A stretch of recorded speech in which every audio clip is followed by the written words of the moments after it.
집합의 연산 이제 두 번째 부분을 소개해 드리겠습니다. 우리가 먼저 집합의 연산은 합집합, 교집합, 여집합, 차집합을 한번 소개해 드린 적이 있고요. 자, 지금은 이제 그 연산들을 활용을 해서 조금 더 나간 내용들입니다. 자, 보시면 자, 집합의 연산에 대한 기본적인 성질을 우리가 확인할 건데요. 지금 이 부분은 그냥 외운다기보다는 좀 그 생각을 하시면서 이제 받아들여 주시면 나중에 문제에서 활용이 가능할 것 같아요. 자, 전체 집합 U의 두 부분 집합 A, B에 대해서 A의 여집합은 다시 자기 자신이 되겠죠. 그죠? 여집합의 여집합은 자기 자신이다. 그 다음에 공집합의 여집합을 해버리면 아무것도 없는 것에 속하지 않은 것들을 하면 전체가 다 포함이 되겠죠. 전체가 되고 반대로 전체에 대한 여집합은 우리가 여집합이라는 것은 전체를 기준으로 하기 때문에 전체에 대한 여집합은 공집합이 되겠죠.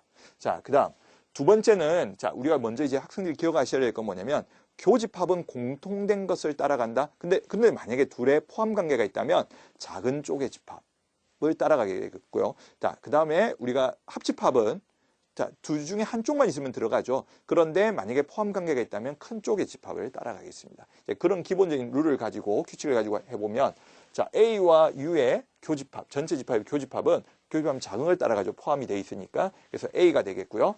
A와 전체 집합의 합집합의 경우는 전체 집합이 되겠죠. 큰 것을 따라가니까. 그 다음에 A와 A 여집합은 당연히 교집합이 없겠죠. 그렇기 때문에 공집합이 되고요. A와 A 여집합이 되게 되면 합치면 전체가 되겠죠. 왜 그러냐면 A 여집합은 A만 제외한 전부를 나타내기 때문에 합쳐주면 전체가 될 겁니다. 그래서 2번은 굉장히 자연스러운 내용이지만 기억을 해주셔야 되고요. 자, 그 다음에 3번이 있습니다. 3번은 A 차집합 B인데 제가 전체는 좀 생략을 하고 A, B만 일단 표현해서 보여드리겠습니다. 자, A, B가 이렇게 있으면 벤다이그램을 나타내면요. A 차집합 B는 이 부분이 되겠죠. 이 부분을 표현을 하는 데 있어서 우리가 A와 B의 여집합의 교집합이라고 할 수도 있겠죠. 특히 연산을 할 때는 이 표현을 굉장히 많이 쓸 겁니다. 자, 연산을 할 때. 그래서 이 부분 기억해 주시고요. 그 다음 부분 뭐냐면 A에서 이 부분이 교집합이니까 A 교집합 B를 빼줘도 되겠네요. 자, 이 식도 굉장히 중요하죠. 자, 그 다음 세 번째는 합집합에서 B를 빼주면 저 부분이 남겠죠. 그래서 합집합에서 B를 제외시켜줘도 될 겁니다. 그죠? 그래서 기본적인 공식인데 우리가 이 부분을 이해를 하고 외우셔야 됩니다. 그냥 단순히 기계적으로 외우는 것이 아니라 이 벤 다이어그램을 생각해 보시면서 자연스럽게 받아들여 주시면 아마 문제 속에서는 자연스럽게 쓰실 수 있을 거고요. 특히 이 부분은 그래도 외워 주셔야겠죠. A 차집합 한 번 더 써볼까요? A 차집합 B는 A 교집합 B의 여집합이다. 우리가 문제를 풀 때 많이 활용을 하게 됩니다. 연산을 위해서요. 자, 그 다음 볼까요? 자, 집합의 이제 연산 법칙들인데 자, 첫 번째는 일단 교환 법칙. 그죠? 교환 법칙은 생각해 보면 합집합이나 교집합은 당연히 성립을 하겠죠. 그냥 벤 다이그램을 그려 놓어 보면 그죠? 자, A하고 B의 교집합, 합집합을 하면 이 전체고 B하고 A를 합집합을 해도 전체가 똑같다는 건 충분히 느낄 거고요. 교집합도 마찬가지겠죠. 그래서 충분히 이해가 될 것 같고요. 자, 결합법칙. 우리 교환법칙과 결합법칙 구별하시나요? 교환법칙은 두 개의 연산 순서가 바뀌는 거고요. 결합법칙은 동일한 연산에 대해서 세 개가 있을 때 앞에 두 개를 먼저 연산을 하거나 뒤에 두 개를 먼저 연산해도 그 결과가 같다는 거겠죠. 이것 역시 우리가 이제 벤 다이어그램으로 그려보시면 우리 확인을 한번 해볼까요? 위에 거 하나만 확인해 볼게요. 자, 세 개를 있을 때는 이렇게 그려주시고 A, B, C가 되겠죠. 자, 그러면 A하고 B의 합집합을 하고 C의 합집합을 해버리면 어차피 전체가 다 색칠이 되겠죠. 예, 색칠은 제가 따로 안 하겠습니다. 근데 이번에는 B하고 C의 합집합이 되면 이 부분이 먼저 색칠이 되고요. 그지? 그리고 A하고 합집합을 하니까 우리가 아까 앞에서 생각했던 그림과 동일하겠네요. 그래서 결합법칙이 성립한다. 교집합도 마찬가지입니다. 그래서 결합법칙은 동일한 연산에 대해서입니다. 나중에 나올 분배법칙과 혼동을 하는 학생들이 있는데 결합법칙은 동일 연산에 대해서 연산의 순서를 앞뒤로 바꿔주는 겁니다. 지금 교환법칙은 두 개를 바꾸는 게 아니라 세 개 이상에서요. 그죠? 그리고 결합법칙이고. 자, 이제 세 번째가 조금 전에 제가 잠시 언급했던 분배법칙입니다. 중요하고 조금 학생들이 어려워합니다. 그래서 이 분배법칙과 조금 뒤에 설명한 드모로왕 법칙은 굉장히 연산에서 많이 활용하기 때문에 기억을 해주셔야 됩니다. 자, 기본적으로 공식 자체는 이렇게 우리가 식을 전개하듯이 가시면 되고요. A 합집합 B가 되고요. 그 연결고리 교집합이 여기에 쓰이는 겁니다. 그죠? 자, 이 합집합은 두 번 쓰는 거죠. A 합집합 B와 그 다음에 A 합집합 C가 되고요. 둘을 교집합을 해주면 되겠죠. 자, 이 연산을 가지고 분배를 한다고 생각하면 되고, 마찬가지로 자, 가운데는 합집합이 올 거고요. 자, 이 연산 교집합을 두 번 써주시면 되겠죠.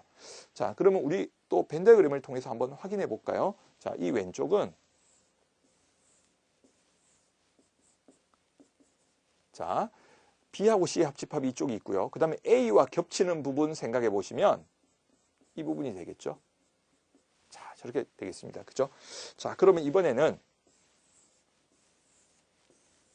자, A, B, C가 있고요. 자, A하고 B의 교집합, A하고 B의 교집합은 여기겠네요.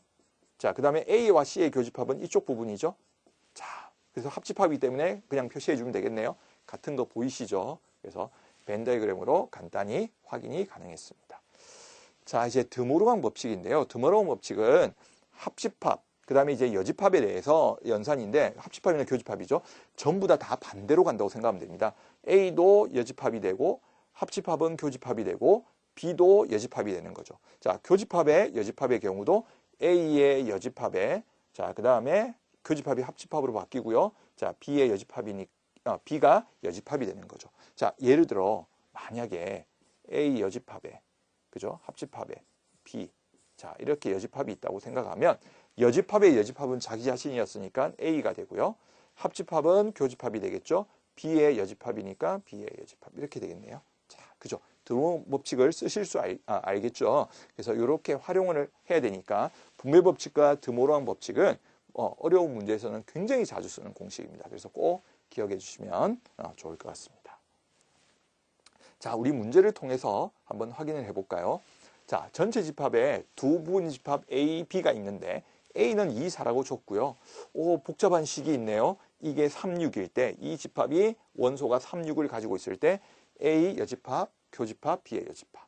자, 우리가 드모로간 법칙을 써서 우리가 뭘 구해야 될지 한번 확인해 볼게요. 자, A와 B의 합집합의 여집합이네요. 그럼 합집합을 구해서 그 바깥쪽에 있는 원소를 이야기하고 있습니다. 자, 그럼 이제 우리 A는 쉽게 알겠는데, 자, 이 집합이 뭔지를 알기 위해서, 자, B 교집합이고요. 자, 우리 드모로간 법칙을 반대로 써볼까요? 자, 여집합을 빼버리시면 A고 교집합 B가 되겠네요. 이해되시나요? 자, 그리고 나면 교집합과 또 여집합이 보이시죠? 자, 저건 차집합으로 다시 돌아가겠네요. 그죠? B에서 A와 B의 교집합을 빼주는 부분입니다. 그럼 이 부분은 어디냐면, 자, 우리 벤 다이어그램을 한번 나타내 볼게요. 자, B에서 A 교집합 B를 빼니까 B 차집합 A랑 똑같겠네요. 이쪽 부분의 원소가 3과 6입니다. 3, 6 있고요. 자, 우리가 궁금한 거는 합집합의 여집합인데, 지금 A가 2, 4라고 했는데 2, 4가 어디 있는지 모르지만 2하고 4가 이 A라는 요 안에 2, 4가 걸쳐져 있습니다. 오해하지 마시고 교집합에 가 있는지 이쪽에 있는지 모를 겁니다. 그래서 A에 2, 4가 있죠. 그럼 바깥쪽에 있어야 될 원소는 1하고 5가 되겠네요. 그래서 우리가 구해야 될 집합은 1과 5가 되고요. 원소의 합은 6이 되어서 정답은 6이 되겠습니다.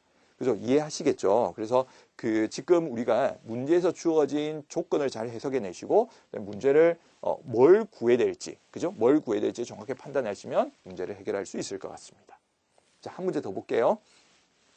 자, 전체 집합 U의 세 부분 집합 A, B, C에 대해서 자, 옳은 것을 보기에서 고르시오라고 했죠. 자, 이 부분은 집합을 연산을 복잡하게 하셔도 되고 벤 다이어그램으로 가볍게 확인을 하셔도 되겠죠. 우리 한번 문제를 섞어서 해보겠습니다. 자, 1번은 교집합과 여집합이 보이네요. 그러면 저 부분은 A에서 차집합, A 합집합 B로 하면 되겠고요. 자, 우리가 차집합을 하는데 뒤쪽이 A 합집합 B는 당연히 A를 포함하게 되겠죠. 그럼 더 큰 집합이 있으니까 공집합. 그래서 기억이 참인 거 알겠습니다. 그죠? 자, 그 다음에 세 개에서 A 차집합 B하고, 자, 니은은 우리가 벤 다이어그램으로 간단히 확인해 볼게요. 자, A 차집합 B가 되면 A를 제외하고, A에서 B를 제외하고 이쪽 부분이겠죠. 지금 제가 칠은 안 했습니다. 자, 그 다음에 A하고 C의 차집합이 되면 A에서 C를 빼내고 되면 또 이쪽 부분이 남겠죠. 실제로 그럼 교집합이 되면 학생들 헷갈리시면 꼭 한번 따로따로 그려서 겹쳐진 부분을 찾아보시면 좋을 것 같아요. 그런데 지금 우변은 A에서 B와 C의 합집합을 빼는 거니까 그림이 동일한 게 보이시죠? 그래서 니은도 확인할 수 있습니다. 그래서 니은은 제가 벤 다이그램으로 한번 확인했고요. 우리 디귿은 연산을 통해서 한번 볼까요?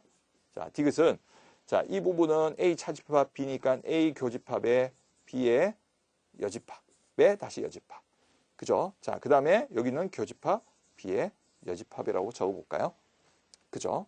자, 우리가 지금 차집합이었기 때문에 이렇게 표현을 했고요.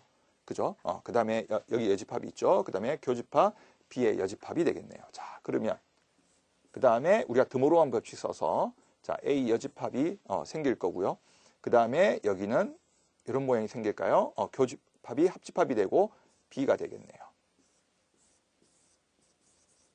자, 이런 모양이 되겠죠? 자, 우리가 모양이 좀 순서가 바뀐 것 같지만 우리 분배 법칙을 쓸 수 있는 상황이 되겠죠? 자, 그러면 자, 우리가 합집합은 교합 법칙이 성립을 하니까요. 제가 순서를 살짝 바꾸겠습니다. 자, 이렇게. 그죠? 자, 그리고 나서 자, 우리가 지금 보시면 우리가 합집합으로 연결이 돼야 되는데 B하고 B의 여집합이 교집합이 되고요. 그죠? 자, 그 다음에 우리가 합집합으로 연결이 되고 굳이 바꿔야 될 이유는 없었네. 그죠? 자, 이렇게 되겠습니다.